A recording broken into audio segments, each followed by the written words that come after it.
porque hoy se habló sobre el regreso a clases. Es algo que mañana se va a profundizar en la mañanera. Y ahora sí que cadena de oración, por favor, cadena de oración. Inician hablando sobre el regreso a clases. La maestra Delfina Gómez dice, bueno, no es que no es un regreso a clases, porque nunca se pararon las clases, pero sí es para regresar a las aulas con todas las precauciones que se han aprendido. Delfina Gómez decía que no hubo contagios desde que se regresó a clases, pero en la Ciudad de México sí hubo muy pocos, sí hubo muy poquitos contagios. Y aquí hay dos puntos. Uno, efectivamente, los niños hoy le pueden preguntar a un niño que qué onda, que si quiere regresar a clases, el niño quiere regresar a la escuela, porque hasta el queque de la casa.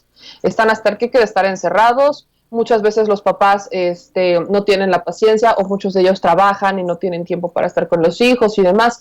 Y esto terminó exhibiendo una realidad. Hay cosas que no visualizamos, como por ejemplo la depresión infantil, la ansiedad, y que esto marca la vida de los niños. Aquí quiero también ser enfática en esto.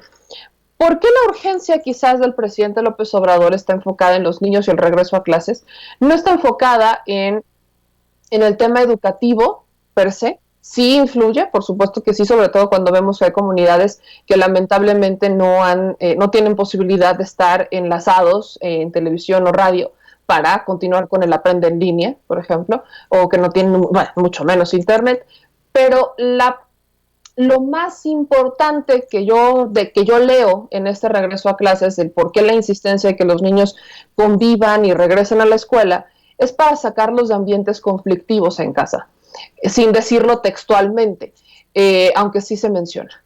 Es una situación de sacarlos de situaciones conflictivas. ¿Por qué? Porque cuando son niños, lamentablemente, es cuando se forman. Y si algo hemos visto, y lo hemos analizado, hay libros al respecto, lo que motiva, por ejemplo, a los criminales a ser criminales muchas veces es la vida que tuvieron de niños. Entonces, si estamos hablando de una pandemia, de un país que tiene una sociedad y que la familia se ha roto en muchos núcleos y que la sociedad está descompuesta en gran parte, ¿qué es lo que van a buscar? Pues que no se siga contaminando, y la forma que tienen muchos de estos niños de no contaminarse con lo que viven en casa es yendo a la escuela. Entonces, la insistencia me queda perfectamente clara porque creo que tiene una razón de ser. Esto también hay que decirlo, es completamente voluntario. Pero yo incluso les voy a poner sobre la mesa algo que, por ejemplo, Margarita Zavala no pone, ¿no? Que ya anda en Twitter diciendo Margarita Zavala que al gobierno nunca le importaron las escuelas y que las han robado y las han saqueado mientras estamos en pandemia y etcétera, etcétera. Y digo, si nos ponemos en ese sentido, pues a ella cuando le importaron las escuelas, por ejemplo, de estados como Michoacán, en donde el crimen organizado en la guerra contra el narco saqueó a tal grado que los niños no podían ir a la escuela por la violencia, por las balaceras, por la tragedia que existía. Creo que hay que tener tantita madre para ser Margarita Zavala. Últimamente Margarita Zavala creo que tiene que tener un chingo de cara para decir lo que dice. Pero regresando a lo importante, para no ser como ellos, es justamente esta la estrategia que el presidente ha apostado por buscar, que es una estrategia a largo plazo. Y aquí, por ejemplo, los padres que no quieren o que han decidido que no regresen sus hijos a la escuela, muchos de ellos son padres que tienen un poco más de tiempo para estar con sus hijos, que les preocupan sus hijos y que están ahí como pendientes y que por si sí o por si no, pues mejor no los llevo. Pero el caso de aquellos que los padres, que de verdad no le interesan sus hijos, ¿ustedes creen que se van a oponer? Y son justamente esos niños los que más necesitarían regresar a clases para salir de un ambiente tóxico que viven en casa. Entonces, yo sí quería dejar esto sobre la mesa, porque es una decisión voluntaria, es una decisión que hay que tomar todas las precauciones, por supuesto, si ustedes lo deciden así, y que hay que ser solidarios, no porque a nosotros, no porque no sea nuestra situación, no será la de los demás. Pero también hay que tener otra cosa bien importante. No podemos relajar las medidas. Por mucho que ya haya un sector vacunado, por mucho que lo que ustedes quieran, no podemos relajar las medidas. No podemos hacerlo. Porque al regresar a clases se incrementa la movilidad. Y al regresar a clases, incrementar la movilidad, el virus sigue en tránsito, el virus se sigue moviendo, y de ahí es donde las personas que no tienen las precauciones necesarias o que están más vulnerables se contagian. Por eso es también la importancia de vacunarse, porque al final se ha dicho que al menos el 80% de la población va a tener contacto con el virus y podría enfermarse, algunos asintomáticos, otros con síntomas, pero creo que aquí sí tenemos que dejar claro que esto es una situación completamente voluntaria. Completamente voluntaria, no pensemos que se está obligando, no va por ahí. Solamente quería dejar esto sobre la mesa, porque lamentablemente hay quienes no terminan de entender la necesidad y no ponen quizás todo sobre la mesa o no ponen todas las necesidades reales del por qué regresar, porque es importante para algunas personas regresar a clases. Y a propósito también justamente de eso, hoy estuvo el Consejo Nacional de Fomento Educativo, Gabriel Cámara y Cervera, donde también informó que lo que está haciendo el sistema educativo para atender la educación en las comunidades apartadas y de pocos habitantes. Esto creo que es importante porque en administraciones pasadas, me retomo a la de Enrique Peña Nieto, que es lo mismo la de Calderón, vaya, se buscaba fomentar un programa para que las aulas fueran digitales. Entonces querían ponerles pizarrones digitales, pizarrones inteligentes, y no había aulas. Yo siempre me quejé de ese plan educativo porque, aunque la reforma educativa en realidad era más como una reforma laboral, lo que hoy, lo que se buscaba con esa reforma era que se digitalizaran las aulas, pero bueno, uno decía, ajá, ¿qué vas a digitalizar? ¿El árbol?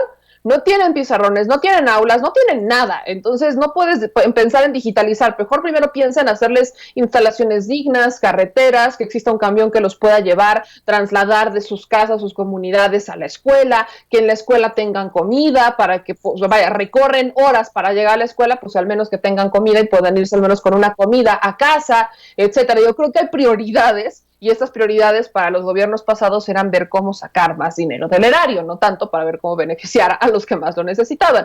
Entonces, cuando hablamos de qué se está haciendo ahora para fomentar la educación en los que más lo necesitan, las comunidades más apartadas y que tienen pocos habitantes, Gabriel Cámara decía que hay jóvenes voluntarios que trabajan en estas comunidades llevando lo mejor de la educación básica a estas pequeñas comunidades y que la gran ventaja que tenía el programa es que descansaba en la comunidad, porque existe un problema incluso de confianza de la persona, el instructor que va a ir a dar el curso, que va a ir a apoyar, pues, quién es, de dónde viene, qué hace, qué no hace, como que hay desconfianza, es natural, hay desconfianza en algunos sectores, sobre todo cuando vamos hablando de indígenas, por ejemplo, la desconfianza es tal, pero lo que se busca es que esto descanse en la propia organización, en la comunidad, para que se fomenten la educación a través de ellos. Creo que hay que seguirlo visibilizando. Acá Cuauhtémoc Martínez nos dice, qué buen análisis hiciste sobre el regreso a clases, soy docente y entiendo perfectamente lo que estás diciendo, gracias por decirlo, porque la ciudadanía no lo ve así, lo ve más por capricho. Dice Ana Cecilia, sí, el regreso a clases por la salud emocional de nuestros hijos. Dice Ernesto, es un tema difícil cuando tenemos niños intubados en Baja California. Por supuesto que es complicado, me queda claro que es complicado y más cuando, por ejemplo, México ocupa los primeros lugares en obesidad infantil, en diabetes infantil. Y ahí es un tema es un tema nuestro, es un tema de los cuidados, los alimentos. Lamentablemente nosotros hemos hecho reportajes sobre esto, en donde en México parece que es más barato para algunos consumir un refresco de cola, y no es porque sea más barato a la hora de adquirirlo, sino porque a la hora de que le dan, por ejemplo, a un niño, esas en comunidades yaquis, le dan a un niño en el biberón el refresco de cola, le quitan el hambre. Entonces no le da más hambre, sino que se queda con el estómago lleno por la saciedad, pues, por el gas y el azúcar. Pero imagínense el daño que eso está ocasionando en los niños. Imagínense al grado al que hemos llegado en que nuestra alimentación se basa más en alimentos chatarra que en una alimentación básica, siendo productores de prácticamente todo, frutas y verduras frescas, maíces, granos, o sea, todo lo que tenemos en este país es para que nos alimentáramos de una mejor manera, y lamentablemente la pobreza ha llevado a algunos a recurrir a, pues, me va a salir caro comprarlo ahorita, pero le voy a poder dar de comer esto, y de ahí viene la obesidad y la diabetes infantil. Por eso preocupa, yo por eso le digo, tenemos que tomar las medidas y tenemos que cambiar hábitos. Es un tema de cambiar hábitos, de hacer ejercicio, de comer mejor, tomar más agua, en la medida de lo posible, buscar opciones alternativas, y si no se puede exigirle al gobierno que nos dé esas opciones y alternativas en las comunidades en donde es mucho más complicado acceder a ellas.